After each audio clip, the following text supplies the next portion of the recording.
ચાલુ કથાના પ્રસંગની અંદર પરમ પૂજ્ય સદગુરુ જોગી સ્વામીની વાતો સાક્ષાત સવિતા ભાગ 1 કિરણ 108.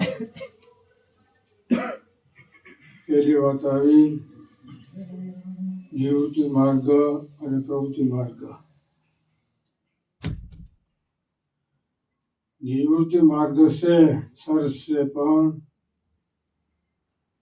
શું કેવું આપણે એને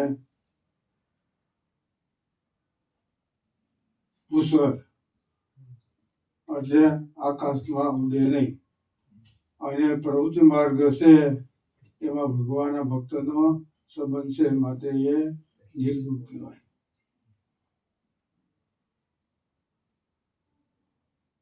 નિવૃત્તિ માર્ગ છે મહારાજે અને સ્વામી બાપાએ લખ્યું. પ્રથમ 83 વચનામૃત અને એમાં છેલ્લો પ્રશ્ન.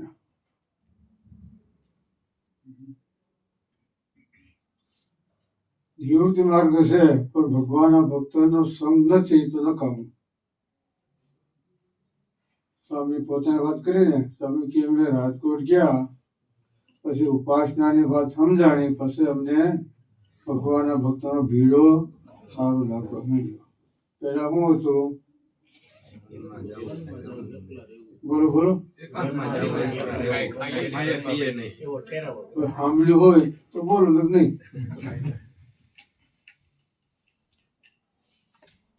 વનમાં રહેવો, આ કરવો તે કોઈનો સંગ ગમતો નહીં, આવી અમારી પ્રકૃતિ હતી. પણ જયારે ઉપાસનાની વાત સમજાણે ત્યારે એમ સ્વામી કે આ દુનિયામાં કિંમત કેની છે?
જેને ભગવાનની ઉપાસના સમજાણી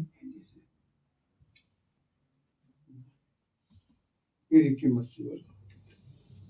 ઉપસ ઉપાસના છે ગુરુ શિષ્યનો સંબંધ. ભગવાન ઊંચા બેઠા, આપણે તમે તો બસ બરાબર ને. ઉપસ ઉપાસના ગુરુ શિષ્યનો સંબંધ છે.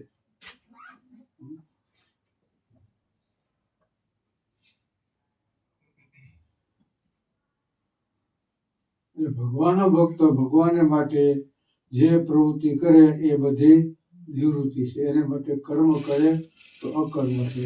એ વિના કાંઈ નથી કરતો તો એ સ્વામી કે આવ્યું ને કર્મમાં મૂંઝ્યો છે.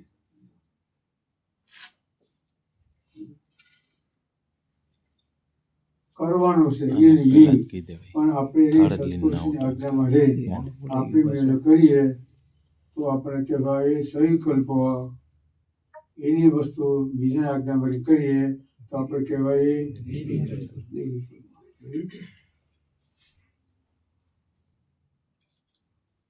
નિર્વિકલ્પ. સંકલ્પ વિકલ્પ લાગે ને. આપણી ક્રિયા આપણે માટે બંધન કરતા છે, એની ક્રિયા ભગવાન માટે કરીએ તો શું થાય? બંધન કરતા નથી. આપણું ખાવું, આપણું બોલવું એ આપણને બંધન કરતા છે.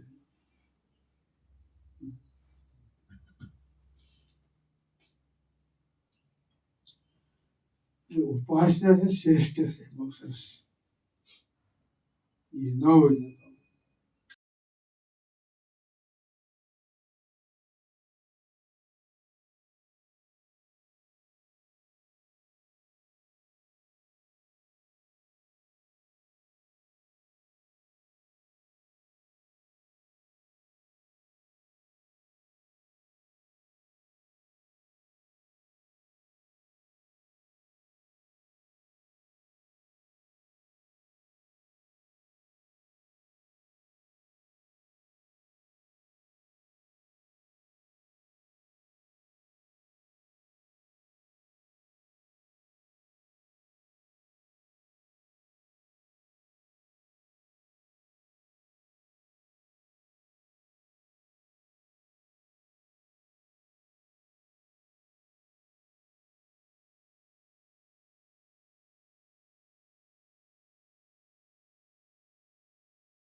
આખું શરીર છે એને જીવ હોય તો જે શરીર હાલતું ચાલતું રહે, પણ જીવ નીકળી ગયા પછી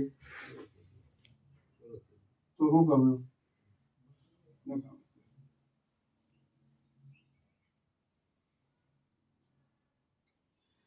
ભગવાનને માટે કરવું એ અકર્મ કહેવાય. સમજે? કર્મ હોય તો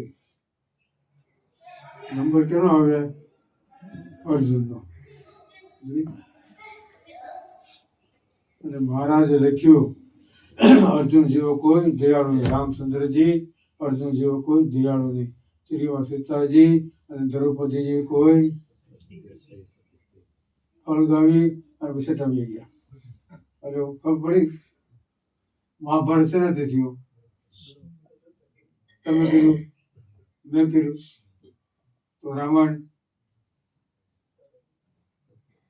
સીતાજી છે ને, તો મહારાજ લખ્યું એના જેવી કોઈ સ્ત્રીમાં જોયો નહીં, આના જેવો કોઈ.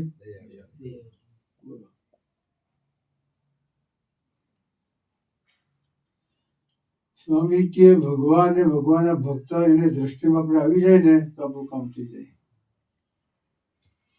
આખી જિંદગી બધું કર્યું હોય પણ જેના ઉપયોગમાં ના આવે તો નકામ.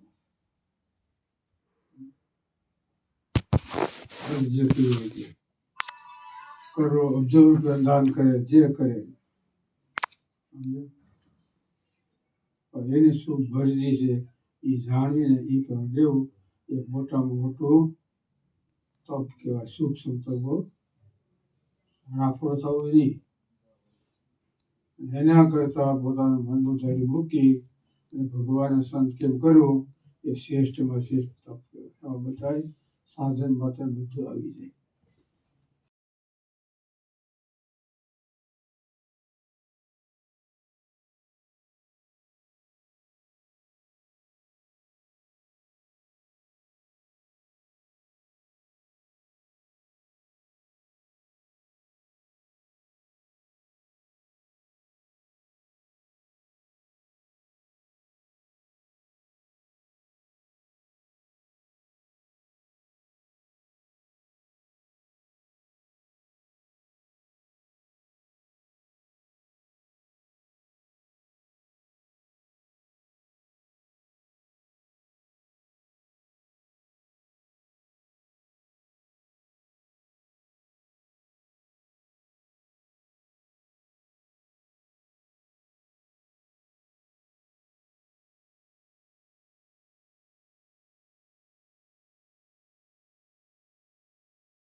સ્વામી કે પોતાને મેળે કરવું બીજું મજા આવે, પણ બીજાની આજ્ઞાથી કરવું ને કઠણ પડે ને, તેથી બબલા કઠણ પડે.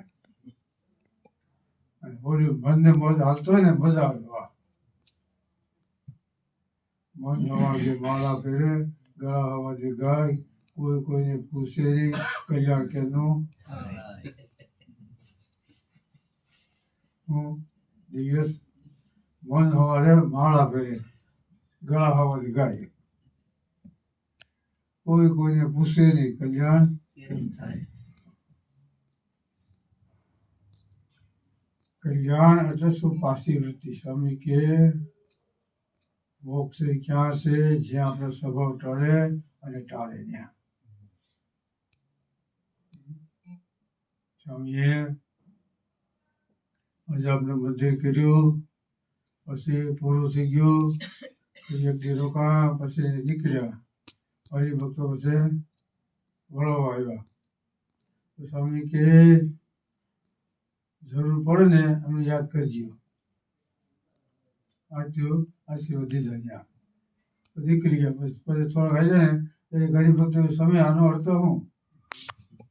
કે જરૂર પડે યાદ કરો એટલે કે સ્વામી કે અક્ષરધામમાં જવું હોય ને તે અમને યાદ કરજો. બોલો શું કહેવામાં? બેઠું સ્વામી કે જરૂર પડે ત્યારે અમને યાદ કરજો. આટલું કીધું. ક્યારે જરૂર પડે? બસ.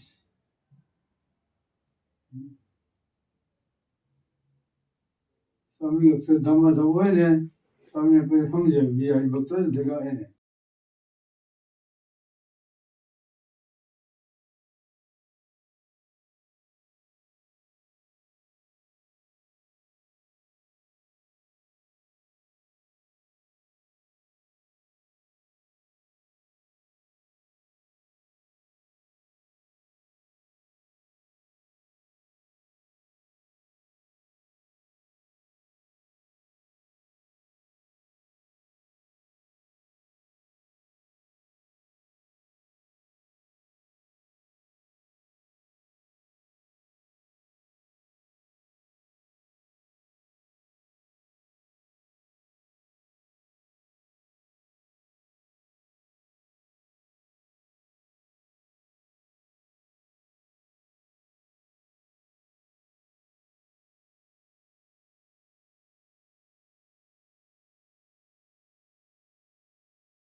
પેલા બીજા કરવા ગયા વળાવી સ્વામી અક્ષરધામમાં જવું હોય ને તેને યાદ કરી દો. પણ અતિ સુગમ હોય ને એની બહુ કિંમત નહીં. એક ધ્યાન રાખવાનું, સમજો ને. મોંઘું હોય ને એની કિંમત હોય, મોંઘું હોય ને એ બહુ કિંમત ન હોય. પણ આમાં તો ભગવાને સાધુ આમે તે ઘર જગ્યા જીવના કલ્યાણ કરવા આવ્યા તો સ્વામી કે જીવના અવગુણ જોઈએ તો કલ્યાણ કેના કરીએ. અને દિશો હાથ એટલે જે માલ આવે એ ભરવો પડે. જે શું કાબા બોલો દિશો હાથ રહ્યો ને એટલે જે માલ આવે એ ભરવો પડે. એ પણ બધા બસ હોય છે. કોઈ ગોયલોકમાં જાય, કોઈ વૈકુંઠમાં જાય, કોઈ શેદીમાં વખાર માલ તો ભેરો જ હોય નહીં ભગત. વખારો માલ તો ભેરો જ હોય પણ ક્યાં માલ જાય એ બધું જોવાનું રહ્યો ને એમ. એટલે આજના દિવસ ભગવાન શ્રી હરિ મહારાજનો પૂર્ણ ઉત્સવ છે ને. નંદારાયણ દેવ એનો જન્મદિવસ ખબર છે ને. નંદારાયણ દેવ આગળ સુધી પૂનમ અને ફાગણ બધી ત્રીજ અમદાવાદમાં નંદારાયણ દેવ પધરાવ્યા. ત્રીજ હોય છે ને 3 દિવસથી. સહેજા